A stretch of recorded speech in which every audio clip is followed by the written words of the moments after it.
Okay, let's go ahead and take a look at the guided practice on page 348.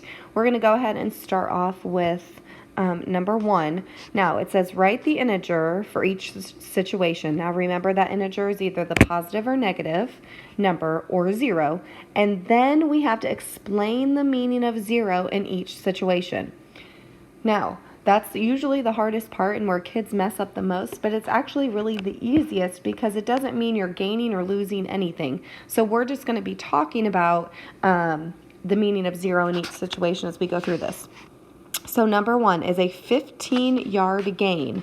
Well, if we're gaining, that's a positive, but I'm just going to write 15 because most times we don't put a plus sign in front of our normal positive numbers. It's already just there. And then we're going to do like a little semicolon, and we are going to talk about the meaning of 0. So the integer 0, so the meaning of 0, the meaning, oops, I don't know why it does that, of 0, oh goodness, the meaning of 0 means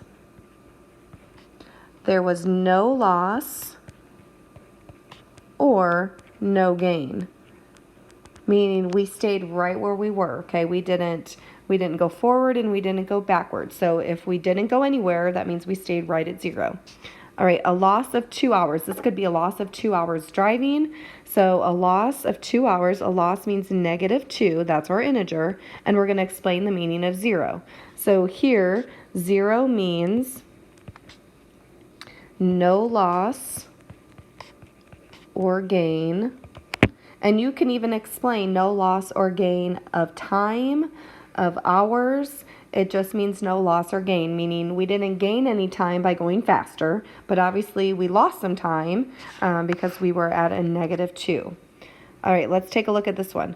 Graph each integer or set of integers on the number line. So we're going to go ahead and mark these. We're doing -2, so we're going to go 0, +1, +2, -1, -2. So if I'm graphing -2, it's going to be right there. All right, take a look at 4. We have -1, 1, and 0. So 0, 1, 2. Over here, -1, -2. So let's start off with, we're going to graph -1. We're going to graph +1, and then we're going to graph 0. All right, let's take a look at this.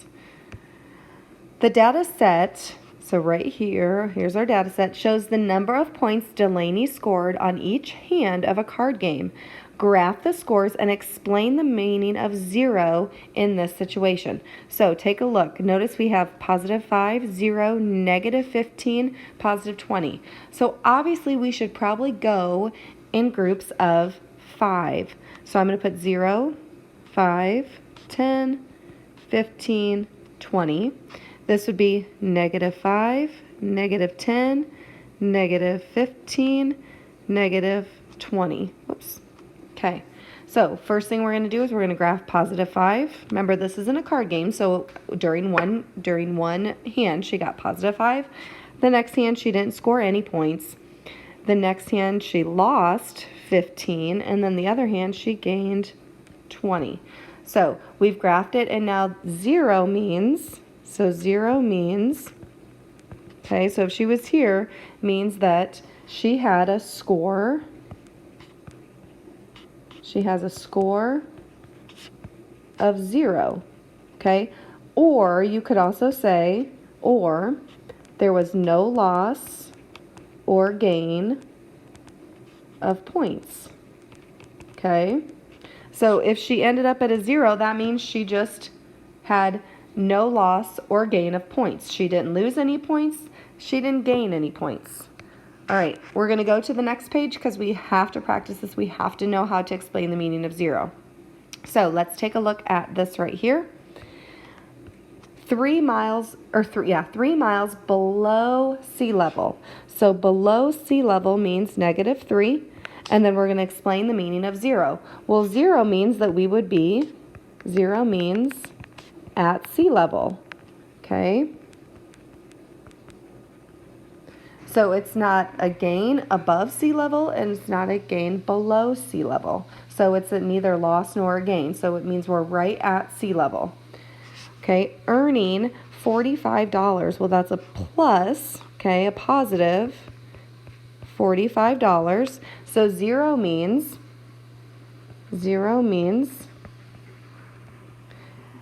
not making money,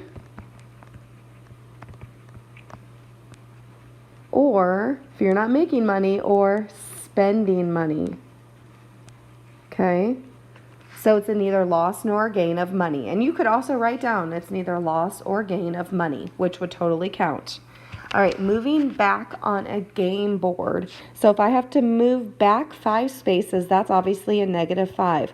So where would 0, or what would 0 be? So if you started at 0, 0 means not moving forward or backwards. So you're not moving anywhere. Okay, you could say it's neither a loss nor gain of spaces. You could say that too. So see how 0 can be interpreted different ways? As long as you can explain that you're pretty much not going anywhere, you're going to get the explaining meaning of 0 right in every question if you explain it that way in that situation. Okay, so we're going to graph each set of integers. Now, taking a look at this, notice that if I start at 0 here, I might run into a problem because I don't go to -5. So guess what, guys? We can start 0 here. It does not have to be in the middle, okay?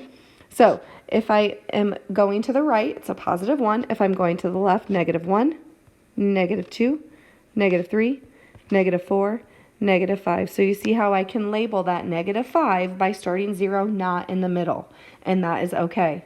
All right, let's graph this other set of integers. We have 0, -3, 0, or I'm sorry, we have 2, -3, 0, and 1. So 0, 1, 2, 3, -1, -2, -3. We're going to go ahead and graph -2, -3, 0, and +1. Okay, I think that that's probably pretty good. You are to do your homework, which is practice lesson, what is it? Practice lesson, so practice 5-1, and it is numbers 1 through 15 all, and then you need to put on Connect Ed, okay? Again, if you have any questions, make sure you look at Google Classroom. You should be good to go. Pretty easy. So integers, doesn't matter, positive, negative, and 0.